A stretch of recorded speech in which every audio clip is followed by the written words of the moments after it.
This is how the birth of Jesus came about. When Jesus' mother, Mary, was engaged to Joseph, but before they lived together, she was found to be pregnant through the Holy Spirit. Joseph, her husband, an upright person, unwilling to disgrace her, decided to divorce her quietly. This was Joseph's intention when suddenly the angel of God appeared in a dream and said, "Joseph, heir to the house of David, don't be afraid to wed Mary.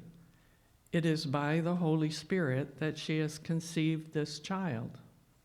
She is to have a son, and you are to name him Jesus, salvation, because he will save the people from their sins." All this happened to fulfill what God has said through the prophet. The virgin will be with child and give birth, and the child will be named Emmanuel, a name that means God is with us. When Joseph awoke, he did as the angel of God had directed, and they went ahead with the marriage. He did not have intercourse with her until she had given birth. She had a son, and they named him Jesus.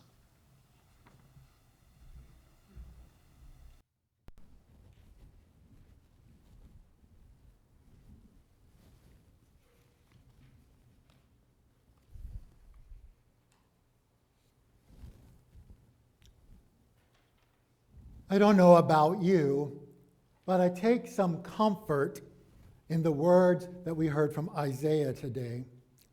But there's this one phrase that makes me chuckle, but also rings true for me. And perhaps you've heard it as well.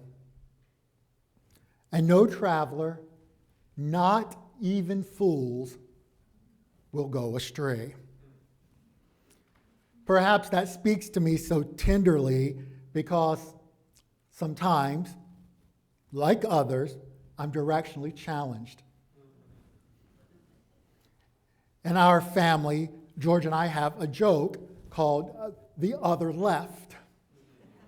On one of our early trips together as a couple, we went to see his sister. I was driving. George was giving directions, and he says, "Turn left. Turn left now. Turn left now." To my left was all trees. The driveway was on the other left, the right.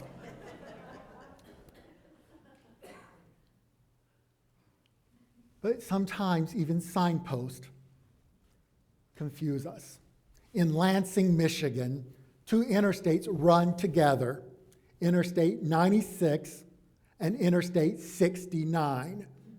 So you've got the jumble of 96 and 69 running together, but as you continue, suddenly Interstate 69 bears a hard right, and 69 typically, an odd number, would mean the interstate goes north and south, which it is, but as you make that turn, there was a sign when I lived there. Interstate 69 now becomes east and west as it veered toward Canada.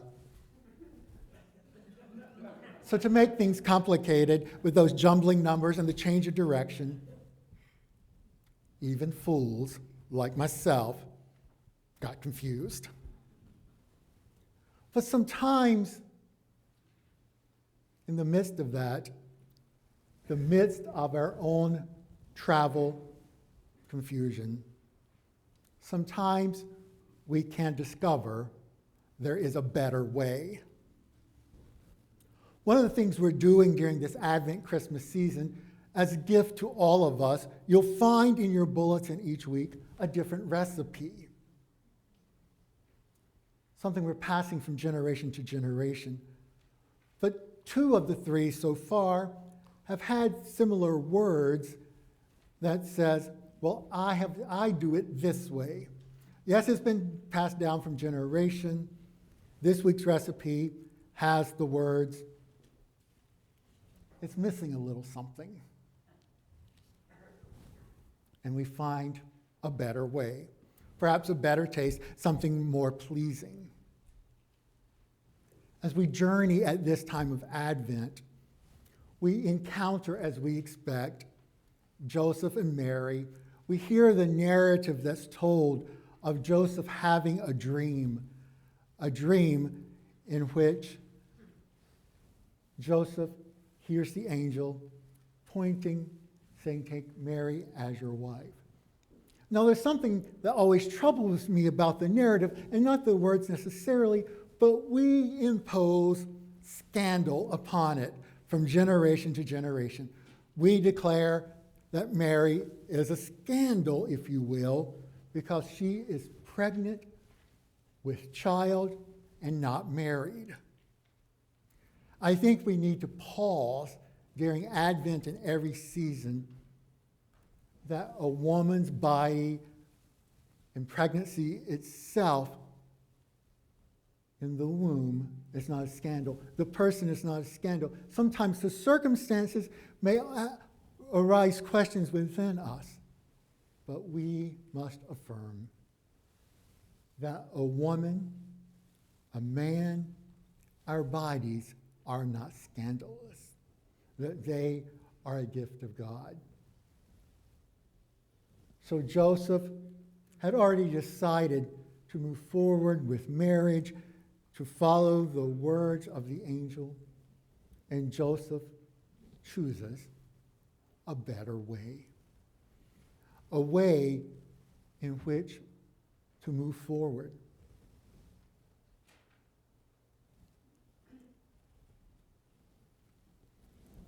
Charlotte Akers, in her article, 7 Generation Thinking, discusses an ancient Haudenosaunee Iroquois philosophy, emphasizing how we have been impacted by 7 generations before us, and how our decisions today can positively impact 7 generations after us.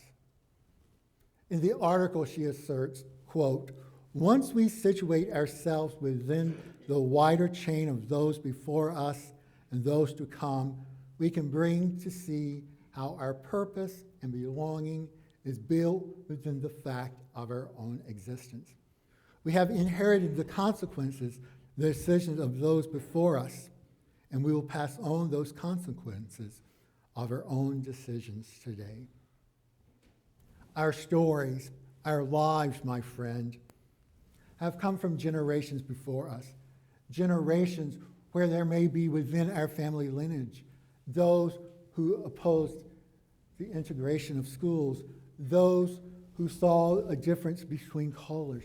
But in a generation, there are those who stand up and say, there's a better way, that we can be one with community, we can be one across nationalities, we can be one across the races, we can be one across sexual and gender orientations, that we are a community, that we are a community built to be together. Sometimes it means some of the stories that have hurt us within generations that we carry, we must figure out how to let go. Sometimes it's something we can't just decide to do on our own. It takes talking to one another, working toward reconciliation. It's hard. And I'm not saying it's always possible, but something we can work toward and dream of. In 1998, as the United Church of Canada was dealing with their issue of the residential school system, of sending First Nations people to boarding schools to get the indigenous parts out of them and those atrocities, it acknowledged finally as a denomination that they had some work they needed to do on their own, that needed to bear some responsibility. And if they could move forward as a church in Canada, that perhaps they needed to publicly say it. And one of the most powerful things I think they did, and a liturgy that I read often to myself, is one they wrote as the General Council of the Church a communion liturgy written as a form of an apology. And the words that ring true to me are the words, refugees in their own land. Perhaps you've heard me say it in other forms as well, but this is where I take it from. Where even where we live, or people live, sometimes we make them as if they were refugees right where they already live.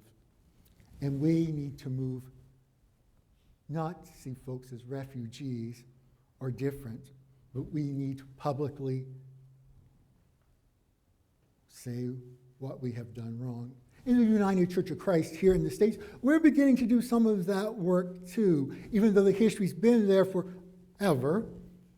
We've always talked about within our denominations, we have 4 streams that come together at our merger, which were the congregational churches and the Christian churches, which merged together eventually, and then the evangelical and the Reformed churches of German origin, they merged, and then these 4 streams that became 2 streams merged to make the United Church of Christ. We failed for quite a while to talk about the 5th stream, which is the African Christian Convention, the African American Christian Convention, of those churches who came into our midst that perhaps were congregational, perhaps not, that also bring the flavor of who we are. When Hurricane Katrina struck in New Orleans, it became apparent that some of our churches of the African Christian Convention were the most devastated. In one of those churches, 4 months after the storm, that January, a group of students and I spent time in New Orleans, and George traveled with us as well. And in the deep darkness of this particular church, deep in a cabinet, George opened a cabinet and began to pull out pieces of fabric, pieces quilted together of that church's history, of the women's history.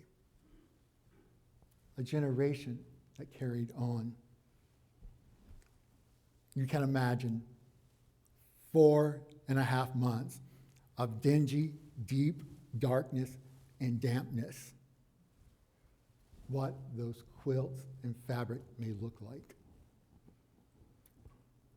Full of mold and other things that you might imagine. And we asked the question of how we might help. And one of the ways to kill mold and all those contagions was put it in a deep freeze. What happens at that period of time, it was quite cold already in Syracuse with snow on the ground. And so with their permission of the women of the church, because the quilt was the faces of those women who had been quilting, we took those pieces and under the steps of Hendrick's Chapel, which most folks don't even notice, we hung a clothesline. And for about 6 weeks, the quilt hang in deep winter coldness. And then the work began. How do we repair and make this? And we worked for years.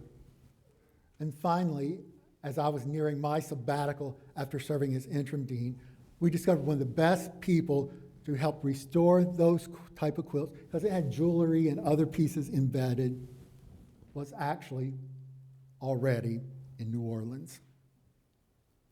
So I flew the quilt with me to New Orleans. It was restored, and the leader of that group, I called her and said, "Your quilt's ready." It's actually already in New Orleans. And then when I was there during sabbatical, we went, and she pulled out the quilt, and she said, "I haven't shared it with anyone yet." And I was like, ugh.